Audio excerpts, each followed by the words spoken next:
Meus queridos mamíferos, hoje eu queria te dizer por que é tão bom ser mamífero. Por que é tão importante essa evolução que nós tivemos ao longo de tanto tempo e qual é a nossa vantagem em sermos animais mamíferos, o que é que isso nos trouxe de benefício. Mas eu queria te chamar para uma reflexão com relação à reprodução. Nós sabemos que alguns animais têm a fecundação externa. Alguns peixes, alguns anfíbios fazem o quê? Lançam os seus gametas na água. Só que a água é um ambiente extremamente cheio de outros seres vivos, extremamente cheio de perigos. Ou seja, quando se lança gametas dentro da água, para que haja fecundação externa, não há nenhum compromisso, nenhuma certeza de que eles se encontrem.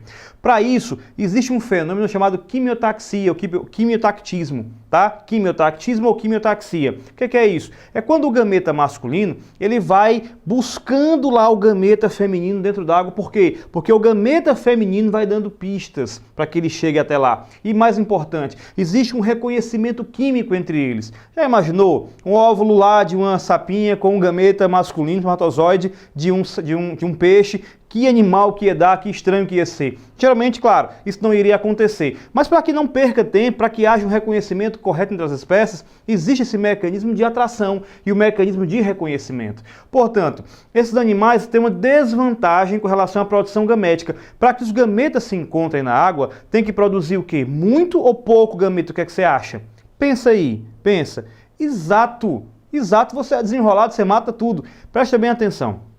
Se você vai ter um universo de ambiente aquático, tá? Imagina um ambiente bem aquático lá, muita água, muito disperso, um ambiente bem grande. E aí eu tenho gametas que são poucos espermatozoides, né, e pouquinhos óvulos, a dificuldade de se encontrar vai ser maior.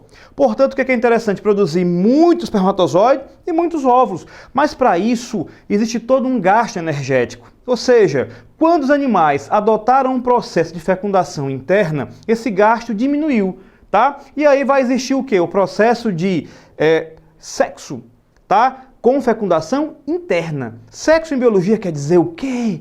Nada disso, calma. Sexo em biologia quer dizer variabilidade genética. E aí surgiu com essa variabilidade o ato sexual, sim, isso existiu, com a fecundação interna. E isso leva ao quê? A formação de estruturas como essas aqui. Isso que você pode observar é um ovo, é a estrutura de um ovo, de uma ave ou de um réptil.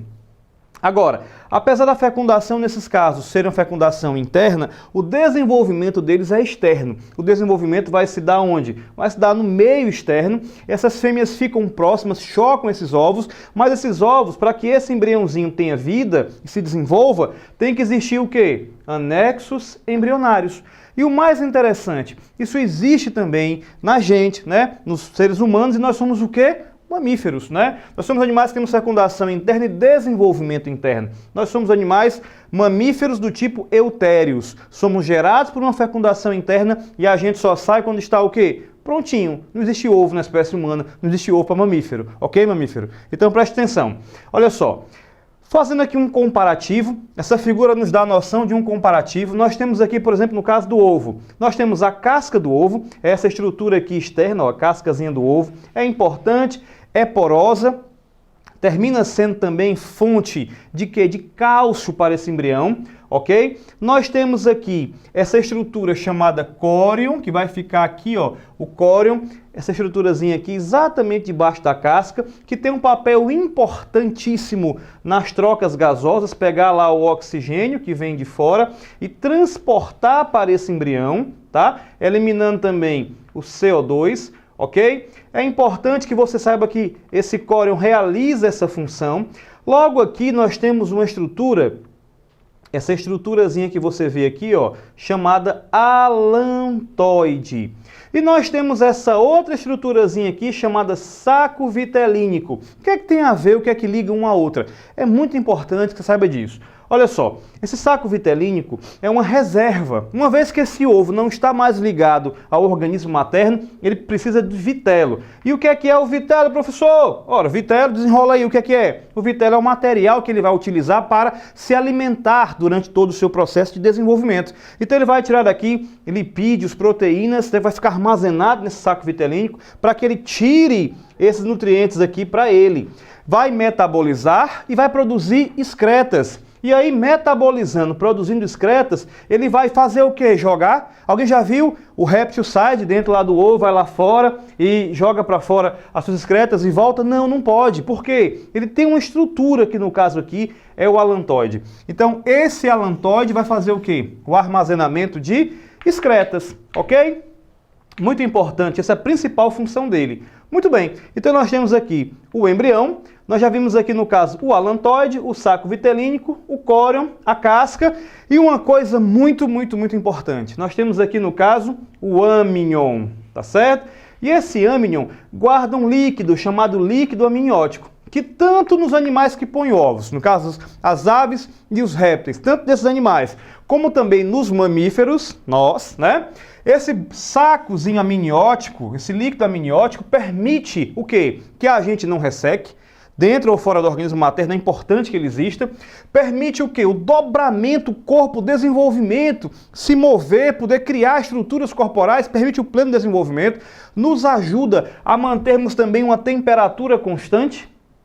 Isso é muito importante, isso tem a ver com as propriedades da água, tá ok? Fazer com que a água para mudar, você sabe muito bem disso, a água para mudar de temperatura, ela precisa de uma grande quantidade de energia, então ela mudar de temperatura não é fácil, portanto essa água dessa bolsazinha amniótica, ela é muito importante para que a gente mantenha uma conservação de temperatura. No nosso caso específico, a gente quando está lá dentro da mãe, a gente inclusive toma essa água, bebe essa água, ingere, urina, ingere de novo, ai que nojo, não tem nada de nojo, é muito limpo. Ok? Porque é um ambientezinho estéril. Então, veja bem. Agora, claro, nós temos aqui uma diferença importantíssima. Essa estrutura que você está vendo aqui, olha o que ela é. Ela é a placenta. Essa placenta, ela tem aqui no caso, ó, estruturas que são as vilosidades coriônicas da placenta. Sabe aquele córion? Pois é, no nosso caso ele evoluiu para isso. E aí, essas vilosidades coriônicas, juntamente com aquele endométrio que a gente viu na nossa aula lá de reprodução humana, vão formar essa estrutura complexa que é a chamada placenta, que nutre, que oxigena, que faz a defesa do embrião, que também produz hormônios para manter a gravidez. Importantíssimo isso.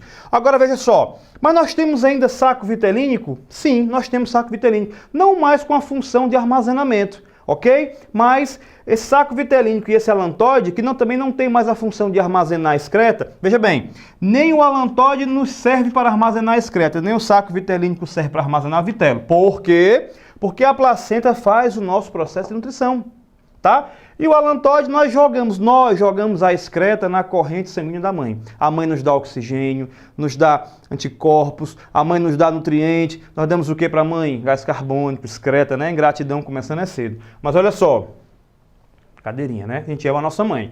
Então, aqui você tem essa estruturazinha que vai acabar dando origem ao cordão umbilical. Então ela não perde a função de todo. Tá? Tem mais uma funçãozinha desse saco vitelínico, que ele é a primeira estrutura a produzir células sanguíneas para o nosso feto, quando nós somos feto. E essa bolsa amniótica nem se fala, ela é importantíssima. É aquela bolsa d'água que você vê lá, né? O feto lá dentro se mexendo, se desenvolvendo. Portanto, se você fizer um comparativo, nós evoluímos bastante, nós modificamos bastante. Lembrando que a palavra evolução significa mudar. Ok? Nós mudamos bastante. São adaptações muito fortes à vida eutérea, ou seja, a nascer, né, da mãe quando o nosso corpo está completamente formado. E essa placenta, que no caso é formada aqui juntamente com os outros anexos, tem um papel importantíssimo nesse desenvolvimento embrionário.